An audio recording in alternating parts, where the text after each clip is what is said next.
Bonjour à tous. Mon nom est Chanel Bouillard, donc c'est moi qui vais être le MC aujourd'hui. Donc, pour commencer, nous allons commencer par la chanson Partage.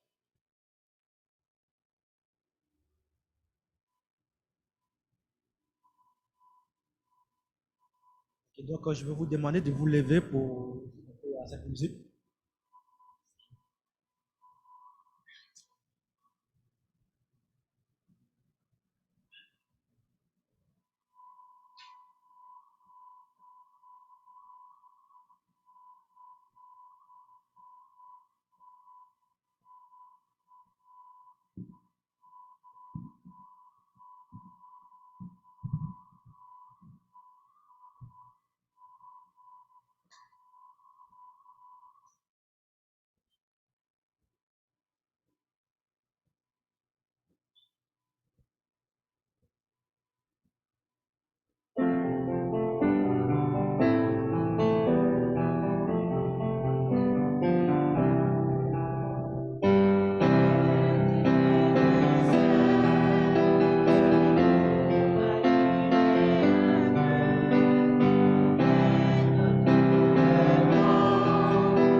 Merci beaucoup pour cette chanson.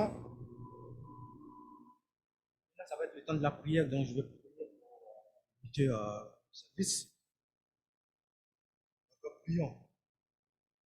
Notre parole signataire, à ce jour du dimanche, nous devons essayer de te remercier pour ce que tu as fait pour nous pour la semaine. Aujourd'hui, nous sommes ici, nous devons ici. Aide-nous à ce que tout se passe bien. Aussi, d'inviter aussi les enfants à venir pour la prochaine qui va commencer. Nous donnons cette invitation. Fait que tout se passe bien. Voilà, en ce moment-ci, tout est additionnel dans la pandémie de la conséquence à Dieu. Maintenant, nous allons inviter le docteur Franco pour les annonces.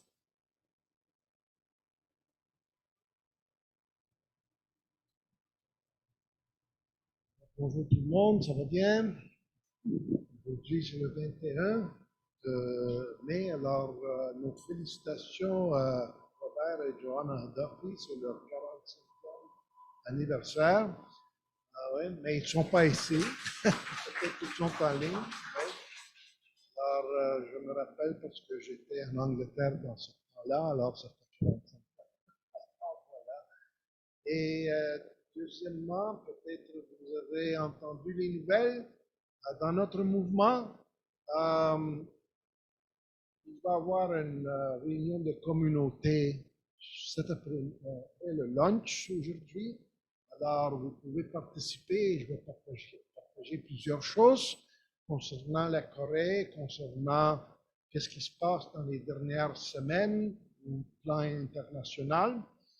Vous savez qu'il y a eu des changements au plus haut niveau de notre mouvement de leadership. Par exemple, le Dr. Yoon n'est plus dans sa position au niveau international. Et aussi, il y a eu des changements en Corée. Alors, les principales, c'est que le révérend Song, qu'il était en Europe et au Japon dans le passé, il est devenu le président international de la Fédération des familles. Le Dr. Chang Shik-kyang, qui était en Amérique du Sud et aussi aux États-Unis dans le passé, et maintenant le président de la Fédération pour la paix universelle au plan international. Il y a le révérend Song, qui est devenu le leader de la Corée. Il n'y a plus 5 régions en Corée et ni aux États-Unis. Il y a eu un changement aux États-Unis. Le Dr. Young a été rappelé pour retourner en Corée et le président Naokime il laisse sa position et Damien Dunkley, qui était aux États-Unis avant et maintenant était en Asie, il revient aux États-Unis. Okay? Alors, ça, c'est les choses que je peux mentionner en ce moment. Peut-être qu'il va y avoir plusieurs autres changements, on ne le sait pas, mais il y a un grand changement près que nous avons établi, comment est-ce qu'on dit, le temple Chonil Sanctum, puis le Chonwon-gung en Corée.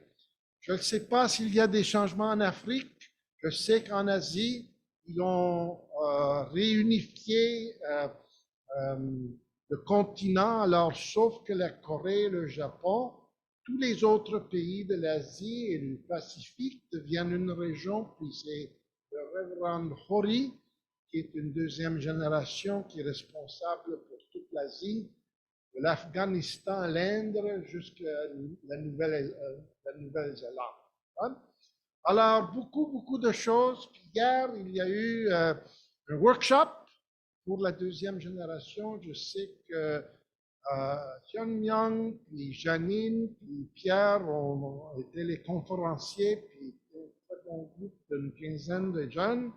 Alors, merci tout le monde qui a participé et les jeunes qui ont pris de responsabilités comme Dada, comme Bibi, comme d'autres, qui font toutes sortes d'activités ici pour que nos jeunes apprennent les principes et continuent dans ce chemin que nous pensons c'est la bonne. Aussi, les médias ici au Canada, spécialement dans la zone francophone, ont fait de la publicité pour nos activités. Alors, je vais vous montrer ça tout à l'heure dans la réunion de notre communauté. Si on regarde ça, ça a l'air qu'on est bien plus grand qu'on est. Hein? Mais c'est ça l'impression qu'on veut donner. On est vraiment puissant et on établit vraiment des liens avec tout le monde. Alors, nous qui sommes dans ce mouvement depuis longtemps, on comprend ça. Parce que ça fait une cinquantaine d'années qui donne l'impression à tout le monde qu'on est partout. On est partout, on est dans chaque coin de rue. Oui, voilà. Alors, ne découragez-vous pas quand vous voyez des choses comme ça. Dieu a une façon d'utiliser toutes ces choses pour le bien. Alors, merci et j'ai hâte d'entendre Janine.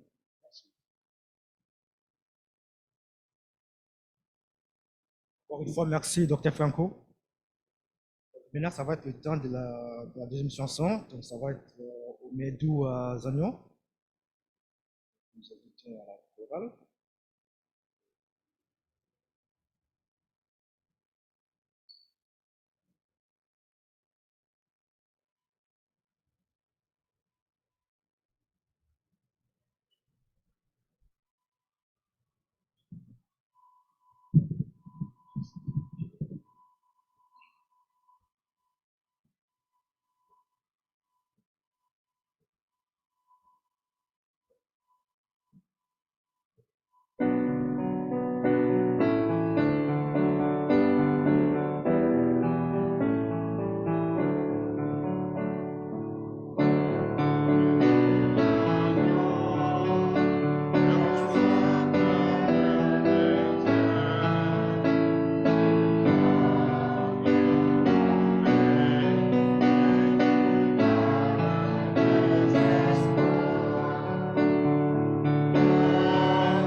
Maintenant, c'est le temps du sermon. Nous allons inviter Maman Janine pour le sermon.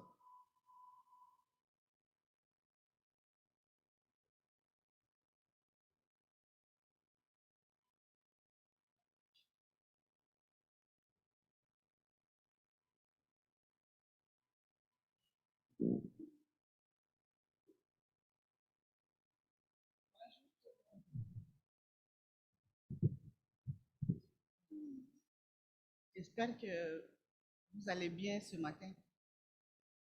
Parce que moi, je me sens vraiment en forme. Et je suis très contente aujourd'hui. Après mon sermon, je vais vous dire pourquoi je suis très contente aujourd'hui et je suis très fière de Dieu, de mes parents et de tout le monde. Moi, j'avais préparé mon sermon et les jours où j'étais en train de finaliser mon sermon, j'étais restée au salon devant la télé. je réfléchissais, j'écrivais et je suivais les informations aussi. Tout d'un coup, j'ai vu, bon, j'étais inclinée en train d'écrire, mais j'ai écouté le mot secte. Je soulève ma tête, j'ai vu les images, les photos, les Franco, les Harper, tous les ambassadeurs de paix qui sont dans la politique ont parlé des choses. Ils sont dans le secte Moon, c'est la politique, c'est pas une église, c'est pas la fédération des familles. Tous les politiciens sont dedans. Euh, C'était un peu bouleversant. Je me suis dit, ça c'est quoi? C'est là, ça m'a coupé l'inspiration, les sermons que je voulais donner. Je me suis dit, ça ne vaut pas la peine. J'avais déjà fait même les PowerPoint, tout ça.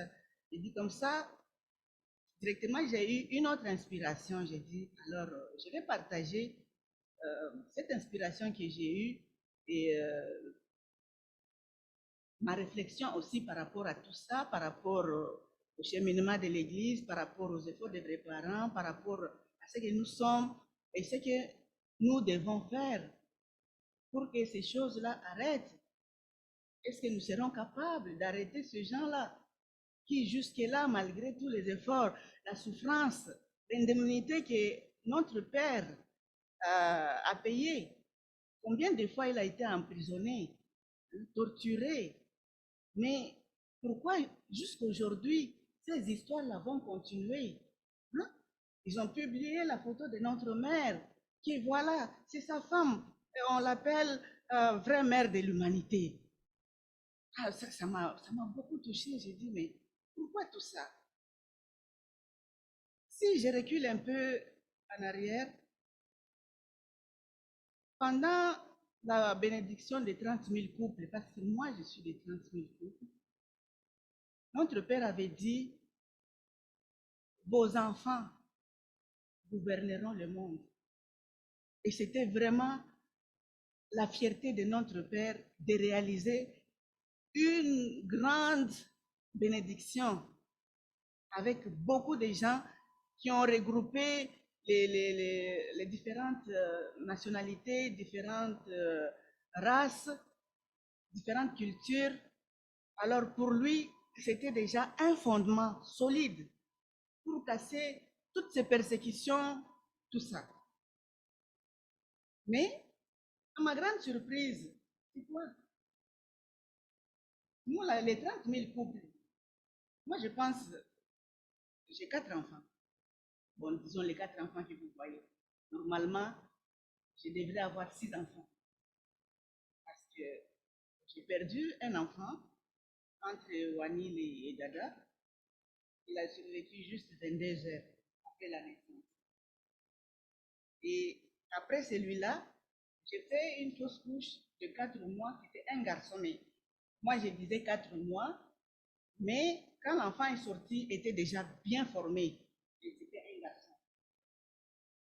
Et c'est ainsi que j'ai eu Dada et Bibi, les enfants qui vous voyez, les 4.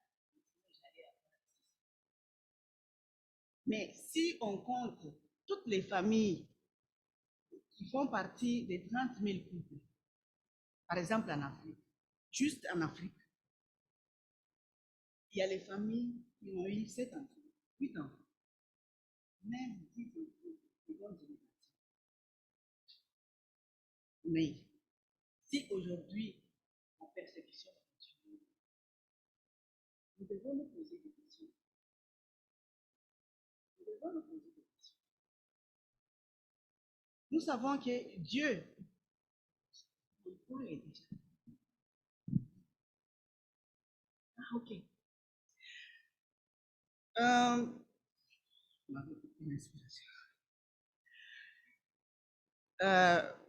Nous savons que dans le jardin d'Éden, Dieu, en créant Adam et Ève, il avait un but bien déterminé qu'il poursuivait. C'est pourquoi, après avoir créé Adam, il a endormi Adam pour enlever la côte d'Adam et fabriquer Ève. Et quand il a vu Adam et Ève, il a dit qu'il voit son image. Maintenant, son image était complète, l'homme et la femme. Et il les a donné la responsabilité de gérer toutes les choses qui étaient dans le jardin et aussi de se multiplier et de remplir la terre.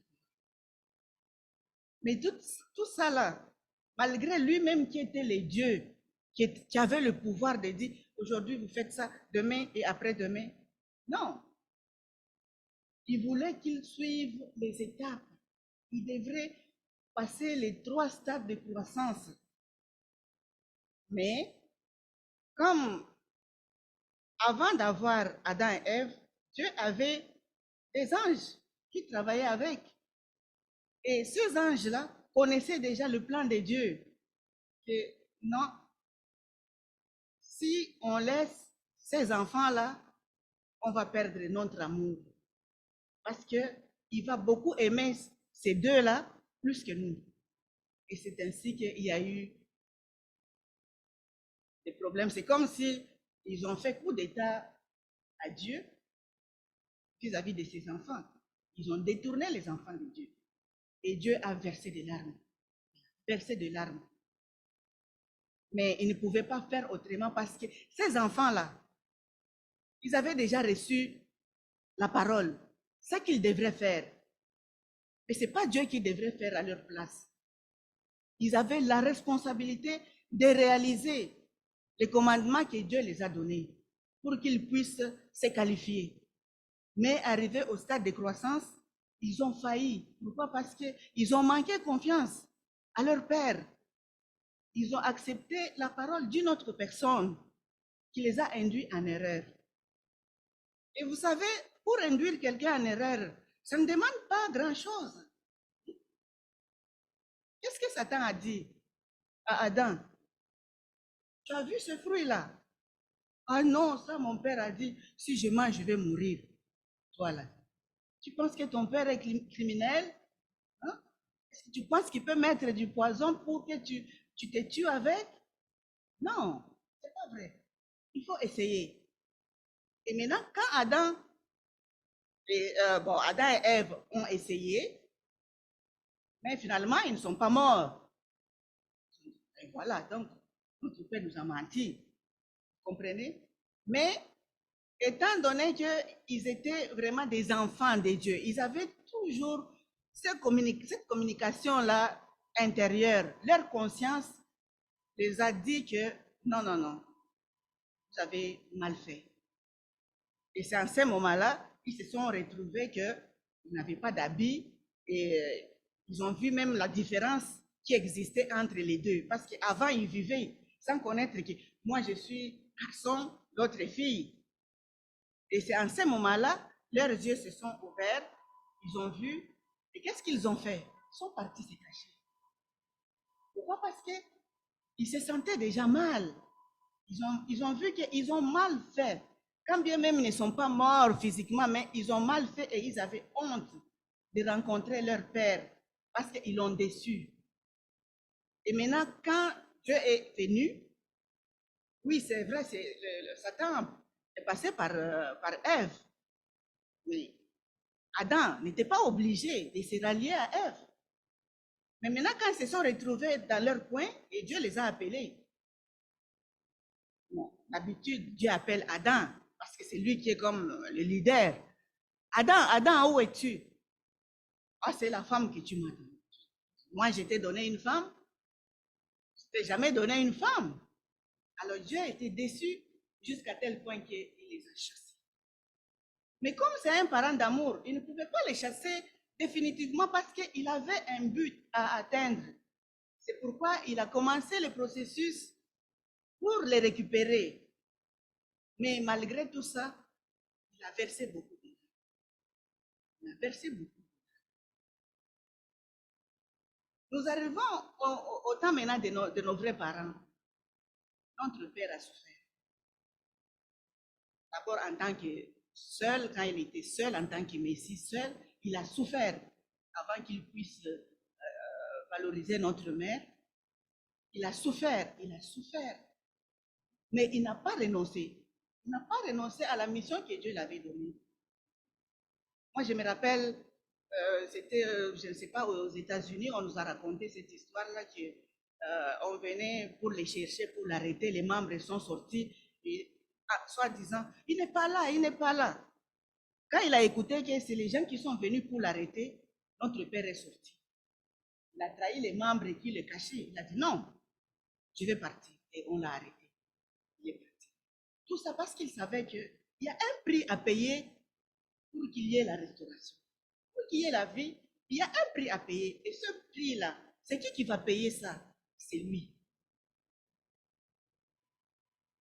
Et finalement, sur base des fondements, des larmes, de la sueur, de sang, des jeûnes, notre père ne dormait pas 8 heures, comme on dit. Un humain peut dormir 8 heures pour être en santé.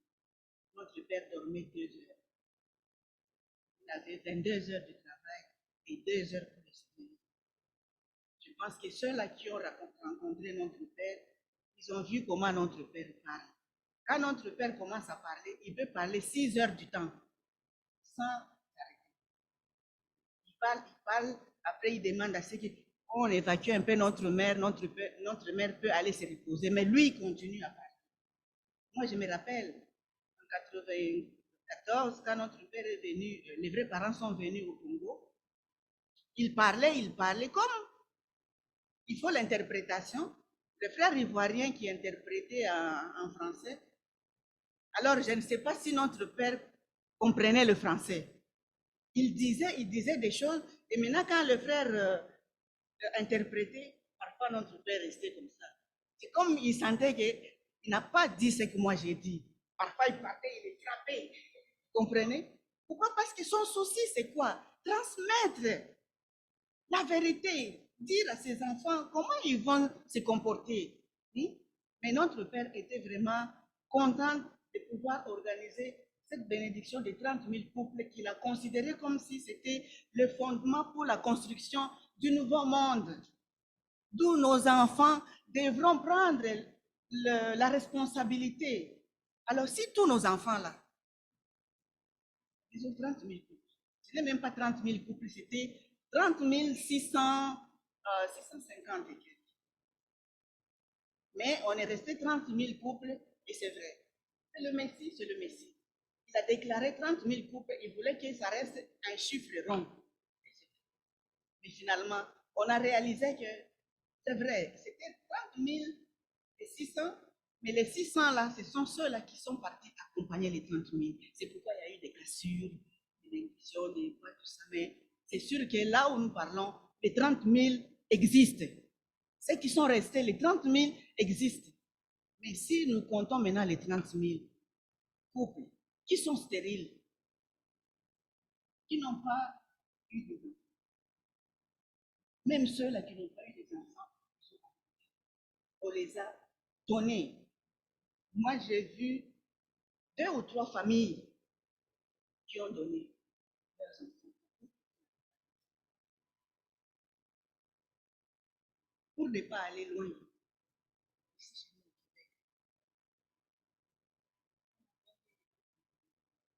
Parce qu'en dehors des 30 000 couples, il y a eu 360 000 couples en 1995.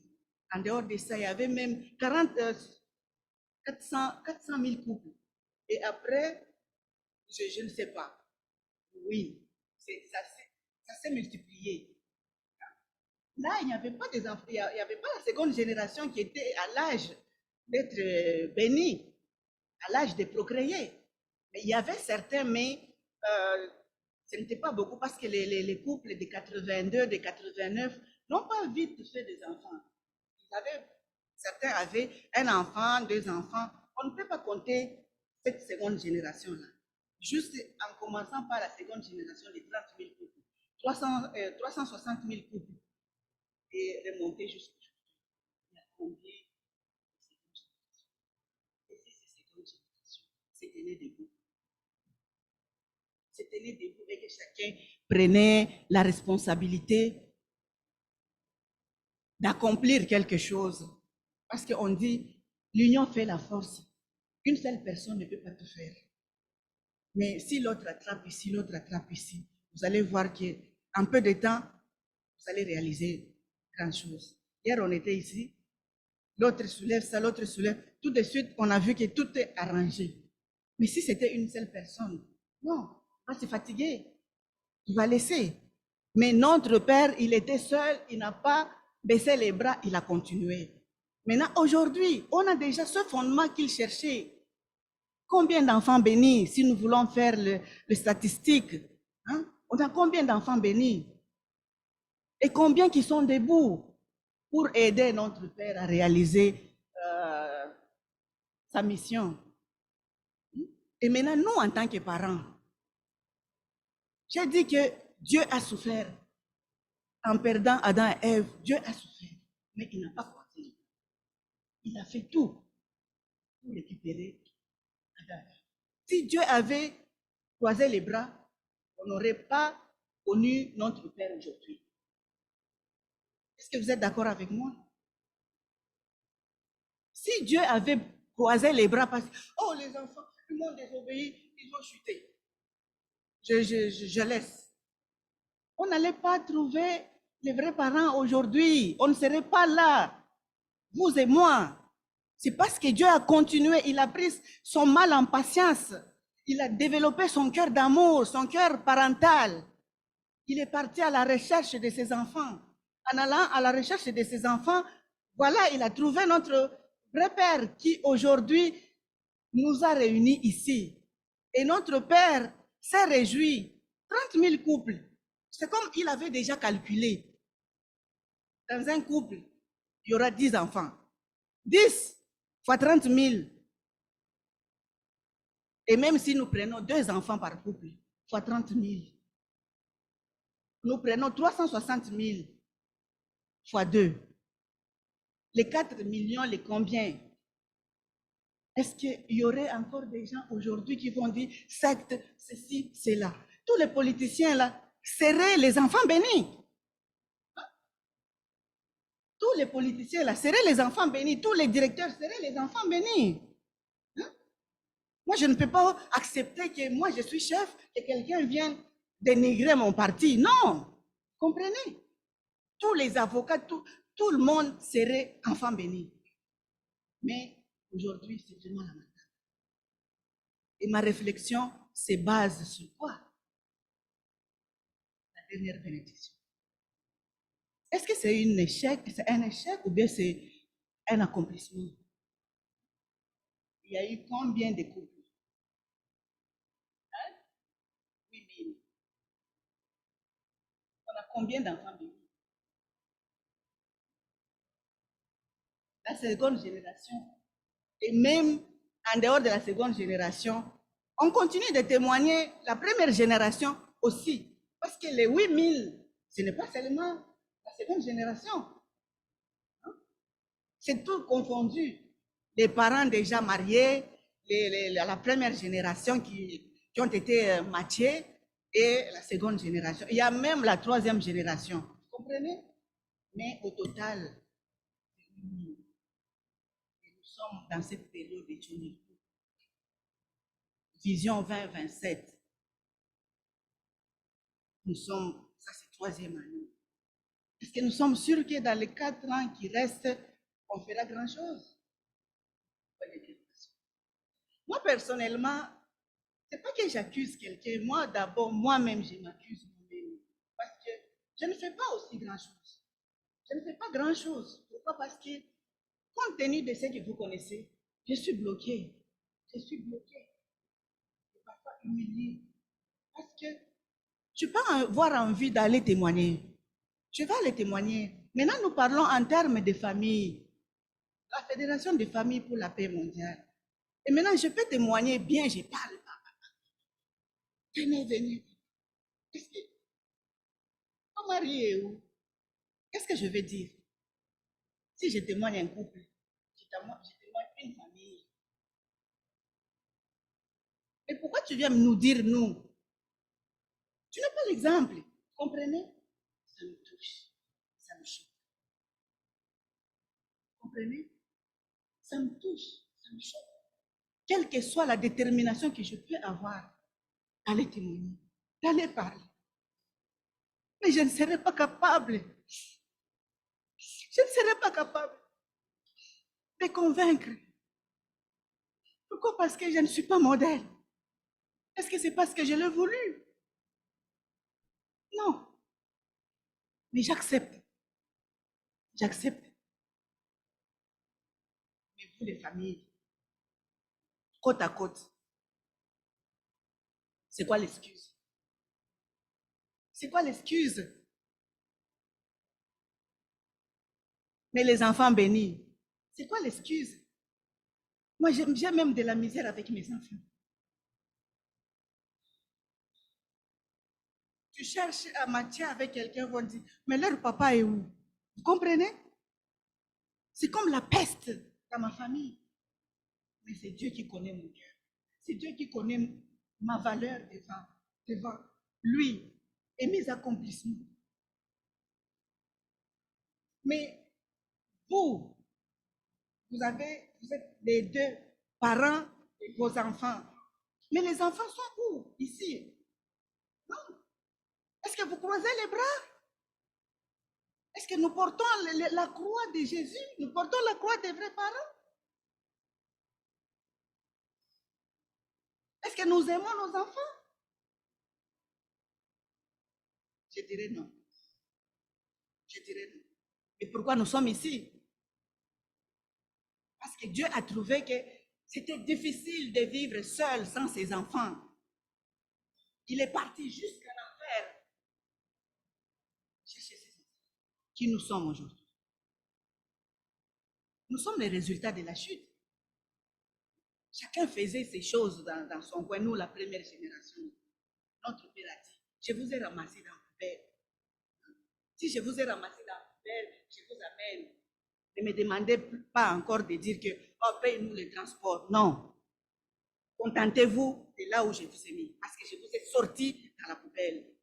Mais nous, aujourd'hui, qu'est-ce que nous voulons? Qu'est-ce que nous voulons de nos enfants? Est-ce que nous les aimons? Même l'amour qu'on dit, l'amour vrai, même entre mari et femme, ce n'est pas s'attraper, donner des bisous. Ce n'est pas ça l'amour. Il y a toujours l'hypocrisie dedans. Notre Père a dit l'amour vrai. Vous vous attrapez à la main, vous regardez la même direction et vous continuez. Je vous dis pourquoi je suis seule aujourd'hui. Même la Bible dit, si tu sens que ton œil va t'empêcher d'entrer dans le royaume, mieux vaut entrer dans le royaume borné qu'avoir deux yeux et mourir dans l'enfer. Vous comprenez? Mais qu'est-ce que nous faisons? 8000 couples dans cette période de Johnny, le royaume de Dieu sur la terre. Je ne sais pas. Je n'accuse personne. C'est juste ma réflexion. Je voudrais partager avec vous par rapport à toutes ces persécutions que j'ai écoutées. Ça m'a ramené à réfléchir de par l'origine. Je me suis plongée dans l'histoire de Dieu, je me suis plongée dans l'histoire de toutes les personnalités, de toutes les figures centrales que Dieu a utilisées jusqu'à nos vrais parents. Et c'est que cette vieille maman, notre vraie mère, qui est en train d'accomplir aujourd'hui. D'abord, une autre mère, elle est diabétique. Est-ce que vous connaissez ça? Il faut voir la vie des diabétiques. Est-ce que c'est une bonne vie? C'est une vie contrôlée. Mais combien de voyages notre mère fait? Combien de temps notre mère reste debout 80 ans? Est-ce que c'est pour ses enfants seulement? Non, c'est pour l'humanité. Et notre mère avait dit, même comme elle a accouché beaucoup d'enfants, elle n'a jamais élevé l'enfant comme ça sur ses bras, tout le temps, tout le temps, tout le temps. Il y a de ces enfants qu'elle n'a même pas donné le tété. C'est d'autres personnes qui élevaient ces enfants. Mais elle partait où? À la conquête du monde. Et le monde, là, c'est qui? C'est nous.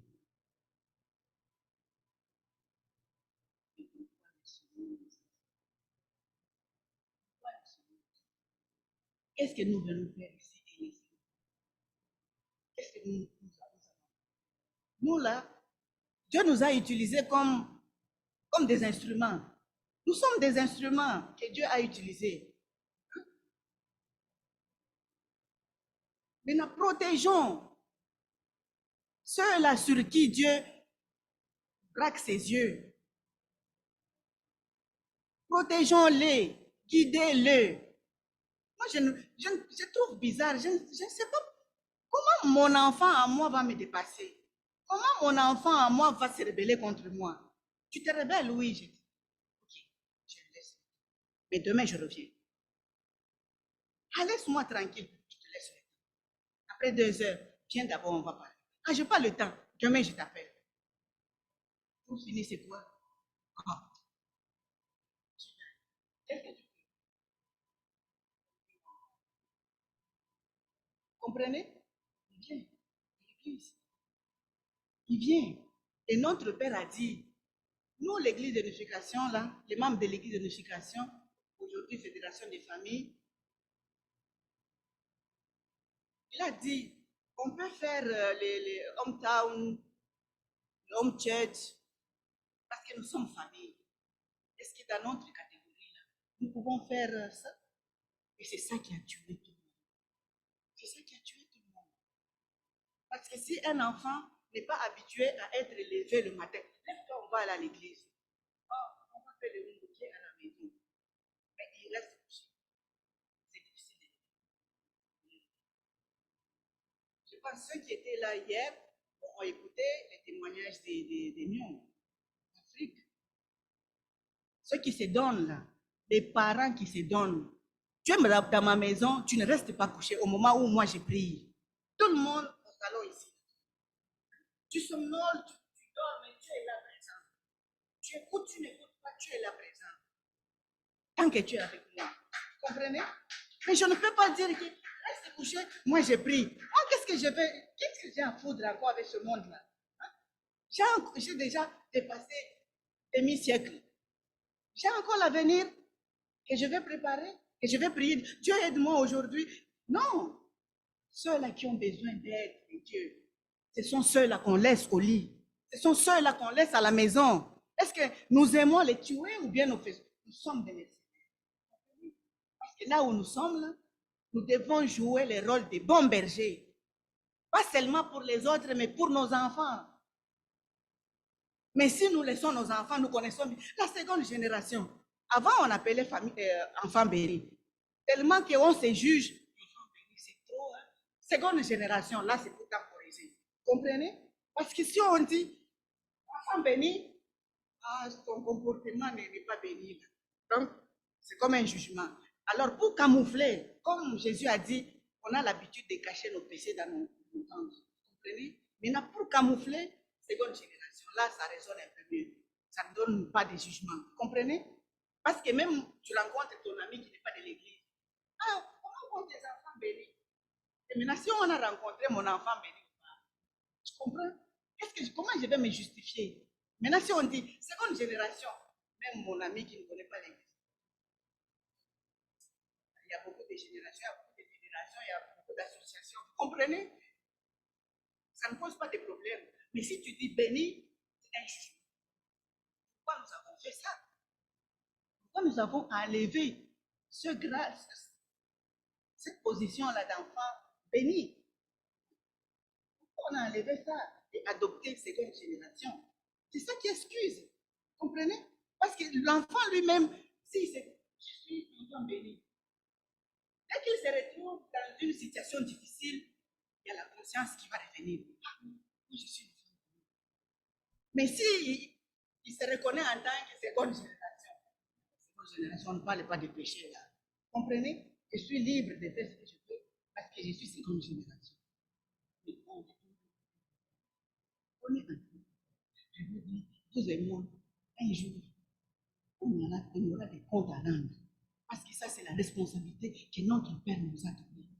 Notre Père nous a donné cette responsabilité de guider ses enfants. Ce ne sont pas nos enfants.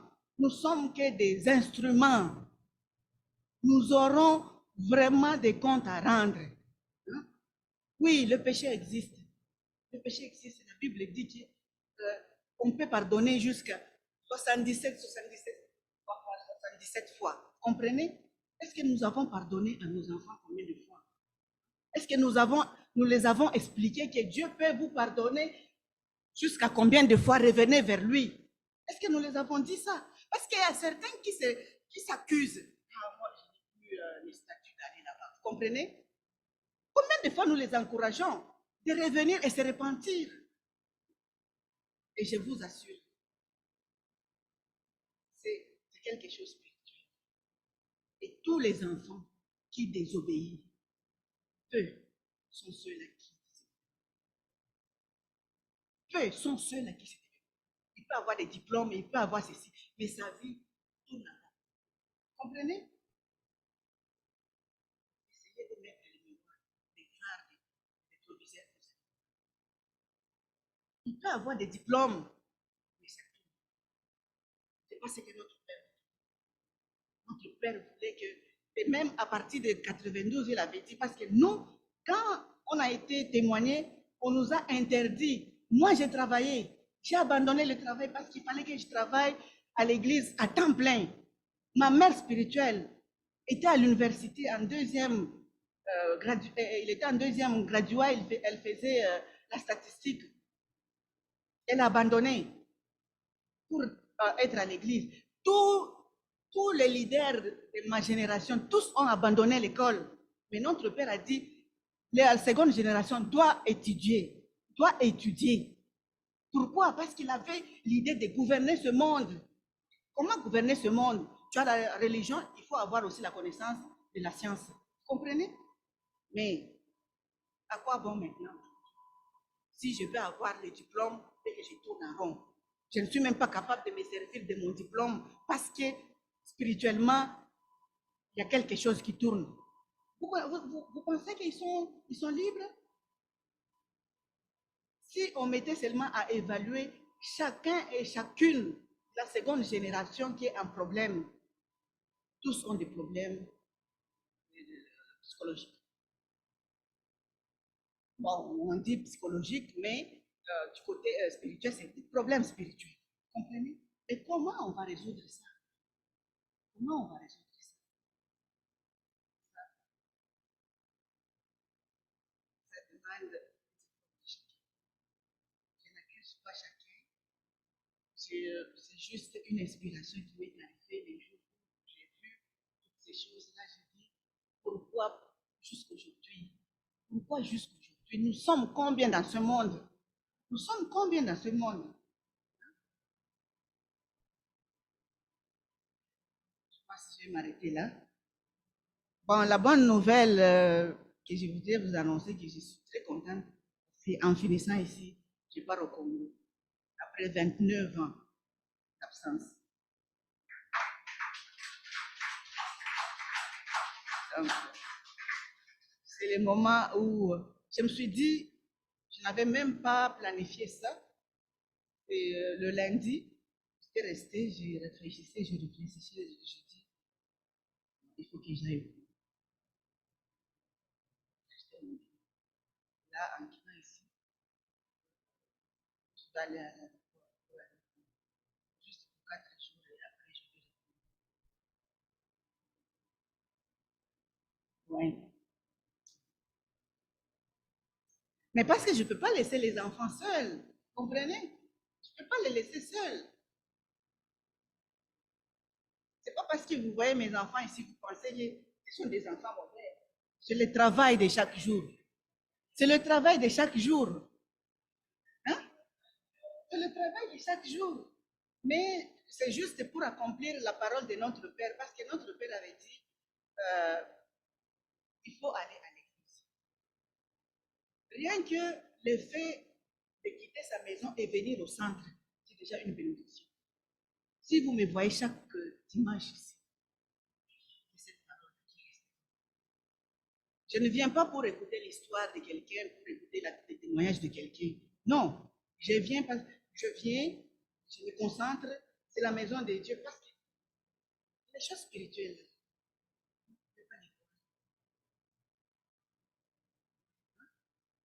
Les choses spirituelles, là, vous ne pouvez pas les voir. Mais c'est vrai. Cette église d'édification, la mission de notre vrai Père, moi je vous dis, si même quelqu'un aujourd'hui me dit, quitte cette église, ou soit on te tue, je vais accepter. Je ne quitterai jamais cette église. Je ne quitterai jamais cette église. Qu'il pleuve ou qu'il neige, je ne quitterai jamais. Pourquoi? Parce que là où, si je vous dis les miracles qui se passent dans cette église, vous ne pouvez pas comprendre. Moi, j'étais maladive, pas maladive comme telle. J'avais tout le temps les problèmes gastriques parce que j'ai pensé beaucoup dès le bas âge. J'ai pensé beaucoup. J'ai regardé ma mère. Moi, mon père est décédé quand j'avais 1 année et demie.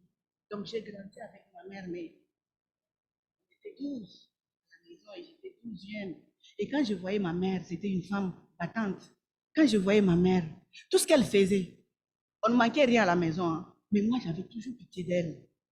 J'avais toujours pitié d'elle et ça me faisait des remords, ça me faisait des idées jusqu'à tel point que j'avais tout le temps la gastrite et ça montait, je m'étouffais, je m'étouffais. Il fallait que les pasteurs prient pour moi, il fallait ceci, cela.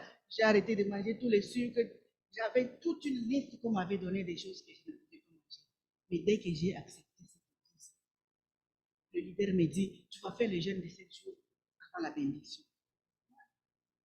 Je ne peux pas passer un repas. Si je passe un repas de la journée, je suis étouffée. Je ne peux plus respirer. Il me dit, fais 12 jours de prière, je vais t'accompagner. Et dès que tu finis la prière, 12e jour, tu commences le jeûne de 7 jours. On a fait avec lui la prière de 12 minutes à minuit. 12e jour, dès qu'on a fini la prière, il dit, tu commences maintenant la prière. Le jeûne. Et nous étions là, je me suis dit, si je meurs, vous avez juste, vous connaissez chez nous, vous connaissez ma mère, il faut aller leur dire. Je dis oui, mais on va t'enterrer. On va t'enterrer. Il n'y a pas quelqu'un qui reste ici. Si tu meurs, on va t'enterrer. Je dis ok. Premier jour, j'ai essayé. Deuxième jour, j'ai failli. Je suis partie rester dans les baignoires, dans la baignoire avec l'eau pleine. J'ai bu de l'eau et le leader m'a dit, prends maintenant de l'eau chaude. J'ai bu de l'eau chaude, j'ai bu de l'eau chaude. Et troisième jour, c'était Noël. Dès que j'ai dépassé deuxième jour, troisième jour, j'ai repris ma force. Et la nourriture de Noël, parce qu'à Noël, on invitait les pasteurs de différentes églises, venez manger avec nous. Toute cette nourriture, c'est moi qui ai payé, en train de cuisiner. Je n'avais plus faim, je n'étais plus fatiguée jusqu'au 7e jour. Même quand on préparait pour finir notre jeûne, je n'avais même plus le goût de manger. Je me sentais déjà bien. Et après ce jeûne, toutes mes maladies, les étouffements, tout était fini. Tout était fini jusqu'à ce que je suis partie au Tchad. C'est après avoir eu Bibi que ça recommence. Mais ce n'est pas au niveau où ça me faisait. Jusqu'aujourd'hui, moi, si je prie, je m'écoute. Mais je ne peux pas tout raconter. J'ai beaucoup d'expériences que je peux vous dire, je peux vous montrer et vous démontrer pour vous dire que cette église, ce n'est pas cette église, c'est notre fédération des familles qu'on exige. Si on se tient debout, il n'y a pas grand-chose à faire. Juste se conformer au principe. Juste se conformer au principe. On ne dit pas que tu restes à genoux, prier le matin, le soir. Non, tu te conformes seulement. Tu te libères. Et tu vas voir, ça va venir. Ça va venir. Seul. Et là, je me suis dit, je ne peux pas trouver mieux ailleurs.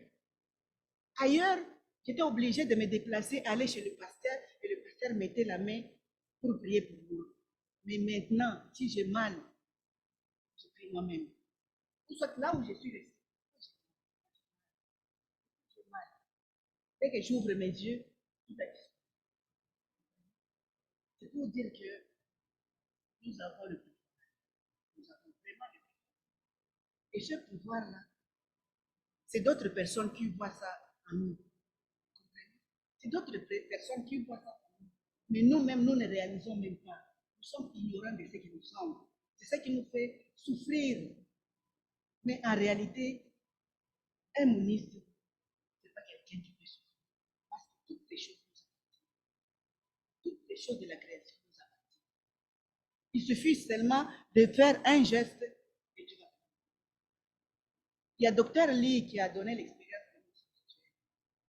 Quand il est allé dans le monde spirituel, il a révélé l'expérience dans le monde spirituel, à l'ennemi, que dans le monde spirituel, tu ne travailles pas, tu ne cuisines pas. Si tu as faim, c'est la nourriture est là. Vous comprenez? Si tu as faim, la nourriture est là. Et ce n'est pas toi seul qui manges. Les fourchettes dans le monde spirituel sont longues, peut-être 1 mètre. Donc, la largeur de là où ton ami est, tu comprends? C'est toi qui donnes à lui et lui te donne. Ce n'est pas toi qui mets dans ta bouche. Comprenez ce que ça veut dire? Il n'y a pas de dire que c'est vous. C'est vous. Je. Non. Nous sommes ensemble. Vivre pour les autres. C'est ça dans le monde spirituel. Et maintenant, ici, dans le monde spirituel, nous pouvons manger sans travailler. Et pourtant, notre Père nous a dit, là où nous sommes, c'est l'entraînement. Nous sommes dans le camp d'entraînement pour le monde spirituel. Mais si je n'arrive pas à trouver à manger ici dans le camp d'entraînement, est-ce que je vais réussir? On voit même les joueurs de soccer. S'ils ne s'entraînent pas, on ne peut pas l'aligner. Non, il ne s'est pas entraîné. Vous comprenez? Maintenant, nous sommes sur le camp d'entraînement. Qu'est-ce que nous faisons pour demain? Qu'est-ce que nous faisons pour demain?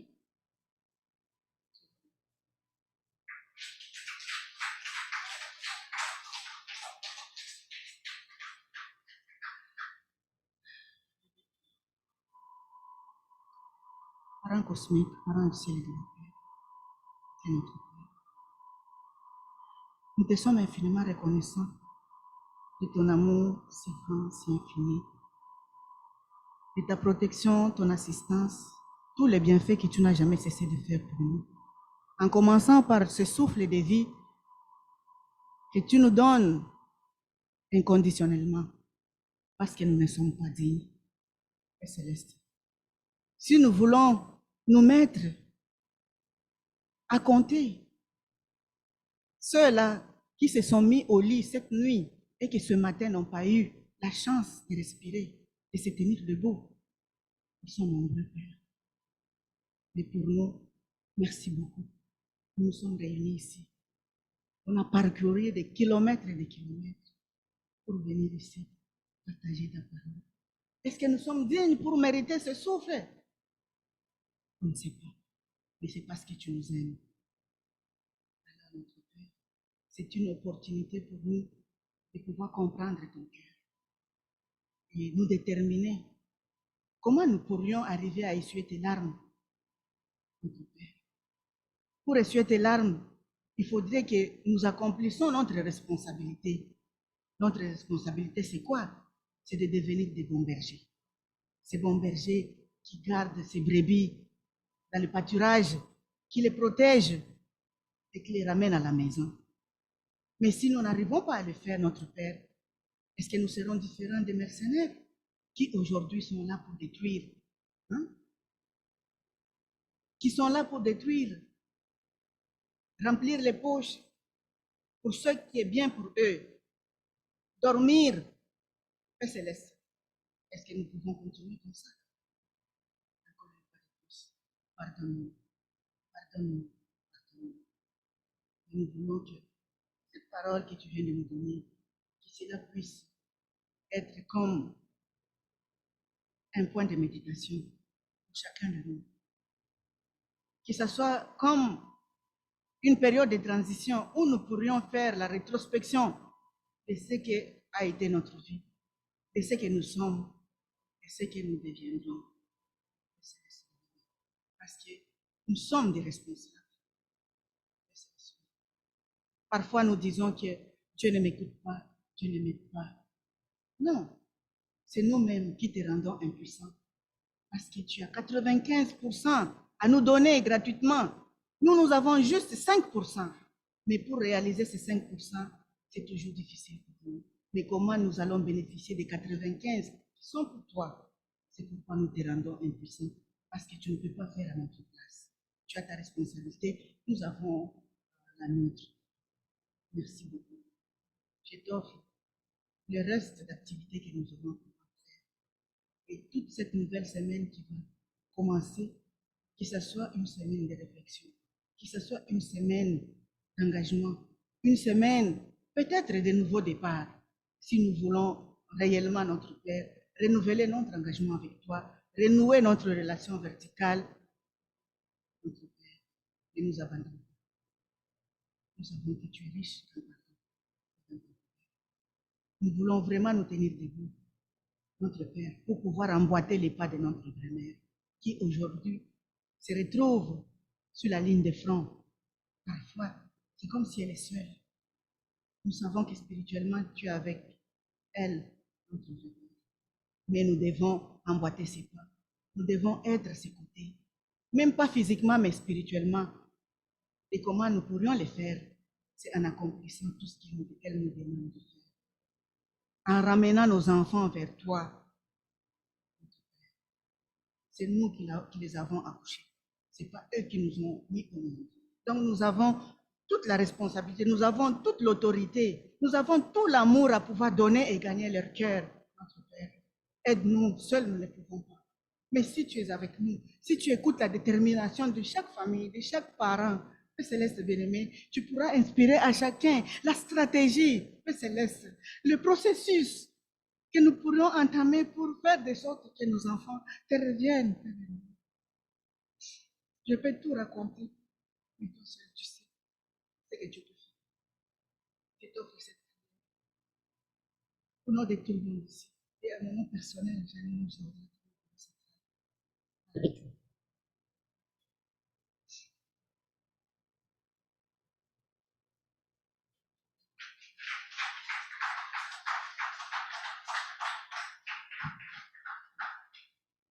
Bon, comme c'est moi le MC, je veux rajouter quelque chose. Donc voilà. Donc ça, donc c'est pas facile d'être parent quand je suis un enfant. Mais tout ce que je peux dire, c'est que depuis que le monde est monde, tu vois, ça n'a pas toujours été facile. Si par exemple, si tous les enfants écoutaient leurs parents, il n'y aurait pas de non, de première génération ici. Parce que c'est sûr que les parents ne vont pas aimer que leur fils suive leur chemin, tu vois. Et comme heureusement, les enfants suivent leur voie, leur chemin, aujourd'hui, nous sommes là aujourd'hui. C'est pas toujours facile pour les parents, même à notre père, même ses propres enfants, son propre fils a créé notre église. C'est pas évident, c'est pas évident pour tout le monde. L'essentiel, c'est de se comprendre et de se soutenir. C'est ça le plus important. Tout ce qu'ils ont rajouté, c'est se soutenir et se comprendre. Donc maintenant, voilà, donc maintenant c'est le temps de la chanson, donc la dernière chanson. Nous allons inviter à la chorale pour la chanson. Nous allons chanter ensemble donc.